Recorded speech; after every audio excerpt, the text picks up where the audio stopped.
welcome to the deep dive. Today, we're taking a plunge into something that promises to be a bit of a game changer for many of you. Oh, yeah. That's what we got. It's this fascinating guide, right? Lays out a plan to dramatically boost your English fluency in just 7 days. Wow, 7 days. That sounds ambitious. Totally. And, we all know true mastery takes time. It's a journey. But this thing, it offers a really intensive, structured approach designed for, serious short-term improvement using deep focus, immersion, and, well, a lot of practice. Right. So our mission here in this deep dive is basically to unpack that, pull out the practical strategies, the nuggets of knowledge from this 7-day plan. Exactly. Help you understand not just what to do, but maybe more importantly, why these methods actually work for rapid progress. Right. So what's the goal? The goal seems to be building confidence, locking down essential vocabulary, and just starting to speak more fluently. All a pretty tight time frame. Okay, so let's dive in. Day 1, the guide calls it building your foundation. Makes sense. Got to start somewhere. Yeah. The core idea is getting that basic English blueprint down. So what does the guide focus on? What are the absolute must-haves for that structure? Well, it really hones in on the building blocks. We're talking core grammar, like subject, verb, object structure. Yeah, absolute basics. Yep. And tenses, present, past, future. Plus those little words that trip people up. Articles, all, and prepositions. Okay, grammar covered. What about words? And vocabulary, yeah. Okay. It sets a target. Quite ambitious, actually. 100 high-frequency English words on day 1. 100 words, okay. Back. That sounds like a solid start. Now, what struck me were the activities for day 1. They seemed really accessible. They really are. That's one of the striking things. It emphasizes tools that are, easy to find. Like what? Watching grammar videos on YouTube. It even suggests channels like BBC Learning English or Oxford. Oh, nice. For vocab, it points to apps, Duolingo, Memrise, the usual suspects. Okay. And here's something clever for beginners. Reading a children's book or a basic English story. Why is that effective? Well, the simplicity, right? Yeah. And the repetition. It's really good for getting those core structures and words into your head. Makes sense. And then the hands-on part. Yeah. Write 10 sentences using your new words. Really helps make them stick. Right. Active recall. Which brings us to maybe the most important point for day 1, the pro tip. Speak out loud. Yes. Even on day 1, it can feel a bit weird talking to yourself. Definitely. But the guide insists. Why is speaking aloud so critical right from the start? How does it help train your brain to actually think in English? It's fundamental, really. See, our brains, they're like shortcuts. If you're always translating in your head from your native language. That's an extra step. Slows you down. Exactly. It's slow. Speaking aloud, even if it feels awkward, it sort of bypasses that internal translator. You're forcing your brain to connect the English thought directly to the English sound, training those neural pathways. So you're thinking in English, not just about it. Precisely. Engages the vocal muscles, forms that direct link. It's crucial. Okay, so day 1 builds the bedrock. Then day 2 immediately shifts gears to listening skills. Critical stuff. Absolutely. You can't speak if you don't understand. So how does the guide suggest we improve our understanding of spoken English? Day 2 is all about immersing yourself in sound. The guide suggests watching short videos, movies, cartoons, but with English subtitles on initially. Any specific examples? Yeah, get some good ones. TED Ed for interesting content, Mr. Bean for visual humor, which helps. Less reliance on language, yeah. Or even Peppa Pig for simpler dialogue. And beyond video, it pushes beginner-level English podcasts. Like? Things like The English We Speak or Voice of America Learning English. They're specifically made for learners. Gotcha. Now, I saw the shadowing technique mentioned. People talk about this a lot. Can you break down why it's more than just, parroting? Why is it such a powerful bridge between listening and speaking? It's a really neat psycholinguistic tool, actually, when you repeat right after hearing. You're not just moving your mouth. You're engaging your hearing, your motor control for speech, even intonation. It helps you internalize the rhythm, the stress, the natural flow of English. Kind of hardwiring the sound-to-speech connection. Exactly. You're hardwiring it. And the guide smartly suggests listening to different accents, too. British, American, Indian. Which is realistic. Very realistic.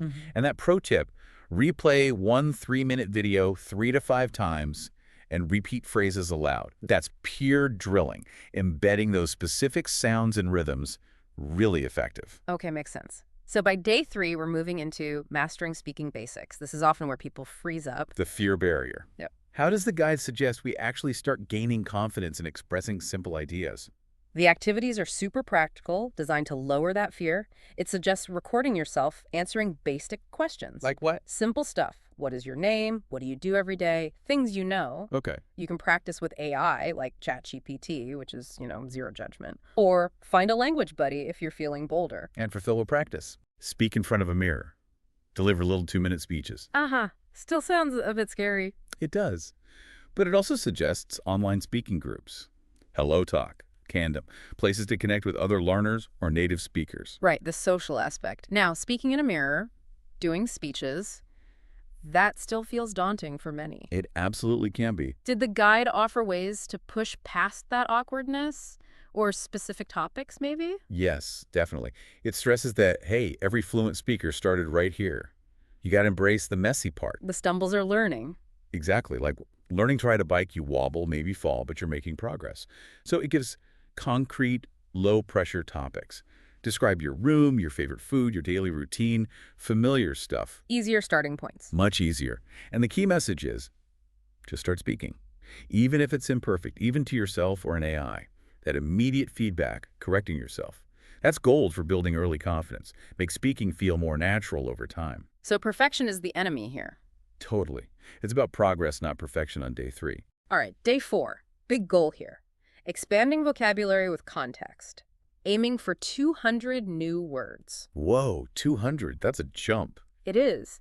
Does the guide address if that's, manageable? Are we talking deep learning or just quick recognition? It's a fair question. And the guide's angle is how you learn them. It's all about context. Okay. Less about just memorizing lists, more about active engagement. Activities include watching English vlogs or news that suggest BBC, CNN, 10 for students. Real-world stuff. Right. And writing short stories using maybe 10, 20 new words each day. And crucially, grouping words by topic. Like themes. Travel, food. Exactly. Travel, food, business, whatever. Mm. And yeah, flashcards are still in the mix, physical or apps like Anki. So it's not just rote memorization, it's about making connections. What's the deeper idea behind context and grouping? And how does the pro tip fit in the one about reviewing older words daily? Well, the context and grouping, that's really how our brains like to learn. We remember things better when they're networked, part of a bigger picture, not just isolated facts. Makes sense. And that pro tip, reviewing older words daily, connects directly to that. It's all about repetition is key to retention. But it's smarter than just mindless repetition. Oh, so? By reviewing daily, especially using something like flashcards, which often incorporate it, you're basically using spaced repetition. Right, testing yourself just before you forget. Exactly. It challenges your brain at the right moment, making the memory much stronger than just cramming. That's a real nugget for long-term learning, as you said earlier. Okay, cool. Moving on to day 5. Improving reading and comprehension. Getting deeper into written English. What are the activities here? Day 5 is about really engaging with texts. The guide suggests reading English news sites or blogs mentions Breaking News English, VOA again. Okay. And the core strategy is, as you read, highlight new words, look them up, and then this is key, use them in your own sentences right away. Active usage. Very active. Plus, it strongly recommends summarizing what you read in, say, 3 to 5 sentences, and doing quick comprehension quizzes. That summarizing idea, why is that so powerful? It seems like more than just checking if you understood the words. Oh, it's huge. Because it forces you to actively process the information, to synthesize it. You're not just passively absorbing words. Just to figure out the main point. Exactly. Grasp the core message and then rephrase it in your own words. It shifts reading from just receiving information to actually constructing meaning. That's where real understanding happens. And the guide suggests things like simple articles, Wikipedia, story apps. Yeah, keeping the reading material accessible but still engaging. Makes sense. Day 6, the focus is writing practice, getting thoughts down clearly and correctly in English. What are the hands-on activities? Day 6 is about output, putting pen to paper, or fingers to keyboard. Right. Activities like starting an English journal, write about your day, your thoughts, plans, or writing short essays or letters. It gives prompts like, my dream job, or a letter to my future self. Fun prompts. Yeah. And it smartly suggests using tools like Grammarly, not just to fix mistakes, but to actually learn from the corrections. Understand why it was wrong. Precisely. And for more ideas, it points to writing prompts online, like on Reddit or using AI tools. Lots of options. The pro tip for day 6 is always revise your writing and read it aloud. Why the reading aloud part? It seems small, but it's really effective. When you read your own writing silently, your brain kind of skips over awkward bits or errors sometimes. Your eyes trick you. Yeah, basically.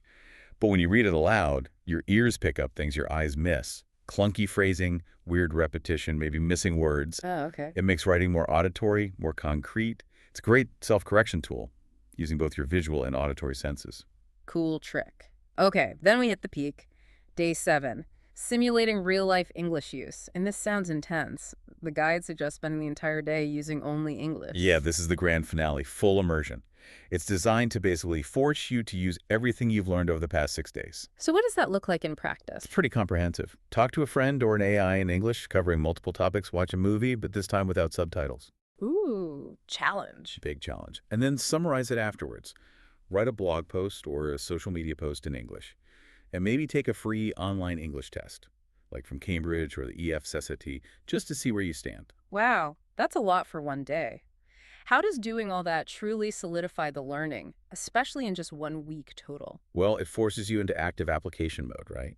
Under pressure, almost like a real-world situation. You have to rely only on your English. Like a final exam for the brain? Kind of, yeah. It makes your brain retrieve and integrate everything. Yeah. It helps shift from just knowing English rules and words to actually using English more naturally, more fluently. Builds that confidence by showing you, hey, you can actually do this. Okay, so the week itself is packed, but the guide also adds some additional tips for success beyond the 7 days. Right, because the learning doesn't stop at day 7. These are more about the long game, the mindset. Such as? Things like staying confident and, really importantly, embracing mistakes. Yeah. Seeing them as learning chances, not failures. That's crucial. Totally. Hmm. And trying to avoid direct translation, really push yourself to think directly in English. Hard habit to break, but yeah. For sure. And if you really want to push it, it suggests maybe setting a timer, aiming for 5 hours of English exposure or practice every day. Wow. A nice little one. Right. Reward yourself for daily progress. Keep the motivation up. Good advice. So, wrapping up the 7-day plan itself, what's the core message the guide leaves us with? Is it really promising mastery in a week? No. And that's what's good about it, I think. It's quite realistic. What really stands out is how it frames the week.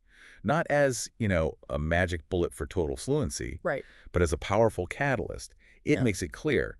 In 7 days, you can seriously boost your confidence, learn essential vocabulary, and start speaking with greater fluency. A launch pad. Exactly, a launch pad. It stresses that consistency and immersion are your best friends going forward. And it finishes by saying, look, you have to keep practicing daily after this week if you really want to master the language long term. So it's clear this guide shows the power of a really focused, intense approach. 7 days isn't forever, obviously, but it really can give you a massive leap forward. Absolutely. A significant boost to get you going or unstuck.